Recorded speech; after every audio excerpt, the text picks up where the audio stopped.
Welcome, ladies and gentlemen, to today's video where I will dive deep into the Prince2 Practitioner revision.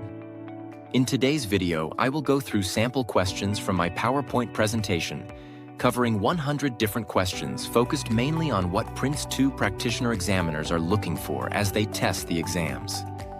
What I mean here is the kind of mindset that you need while revising and answering your questions during exam time. This is a cheat code, and I am willing to offer you these 100 questions and more if you like how I will tackle these questions with you. The goal here is not just to expose you to questions, but to train your thinking so that when you face the real exam, you already know how to approach it with confidence and clarity. You want the honest answer? Most people don't fail because the exam is hard. They fail because they prepare the wrong way. In this video, let's first debunk the myth that Prince2 Practitioner exam is a theory exam, hence you can just memorize your way to success. While that might be the case, a small percentage of candidates do succeed this way. We ought to focus on its application instead, where the majority of those who pass preside. The exam rarely asks, "What is X?"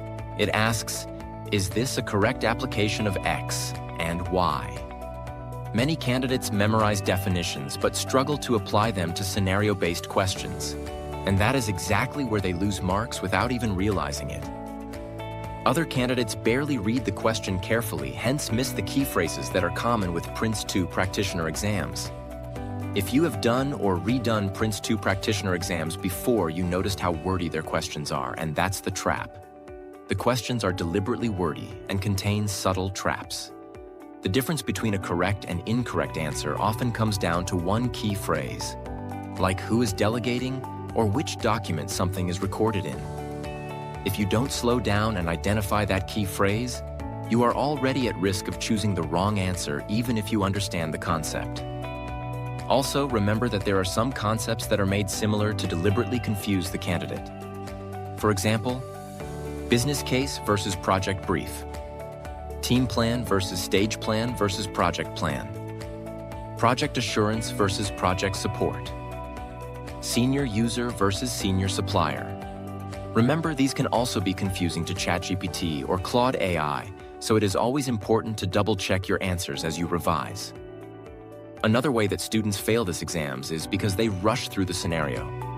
This I have noticed because I also used to rush before I became a Prince2 Pro. The idea is to get familiar with the scenario first before you continue to the questions. My secret is to peruse through the scenario at the start of the exam before delving into the questions. The scenario document contains critical details that directly influence answers. Candidates who don't reference it carefully lose easy marks, and those are the marks that usually determine whether you pass or fail. As you will also notice, candidates who second-guess themselves often fail to hit the pass mark.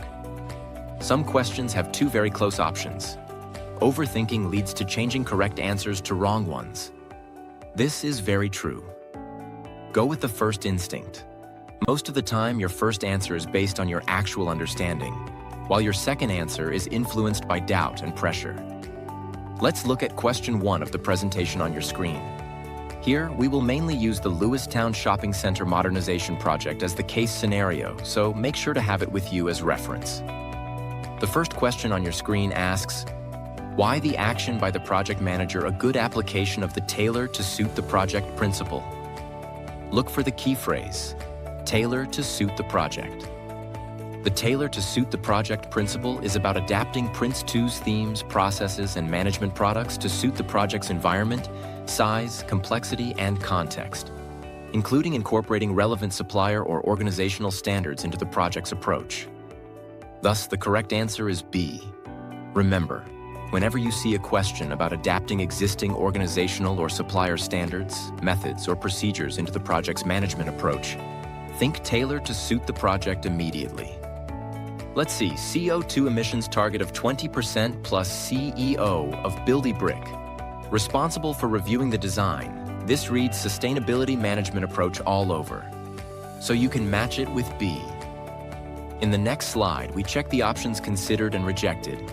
Here you ask yourselves, at what stage is an options appraisal first recorded?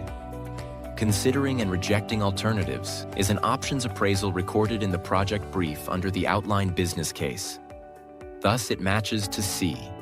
The third slide for 2,300 jobs, plus how it will be measured over time points at benefits management approach, hence D. Remember, specific benefit with defined measurement method, frequency, and duration belongs in the benefits management approach. Last but not least, let's choose question 21 on your screen. This one is specifically a tricky question because the difference between the correct and incorrect answer comes down to a key phrase in the question. The single deciding sentence in this case is, "This will have no impact on the schedule and cost of the stage and other work packages within the stage." Therefore, since the impact stays within the work package, only the team plan needs updating, owned and maintained by the team manager.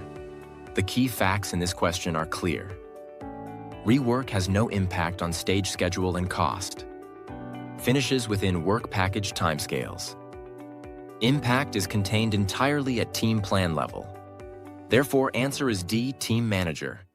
There it is, guys. This was just a short video to introduce this new revision material that I will be glad to offer to you if you are a candidate looking to sit the Prince2 Practitioner exam in the coming future.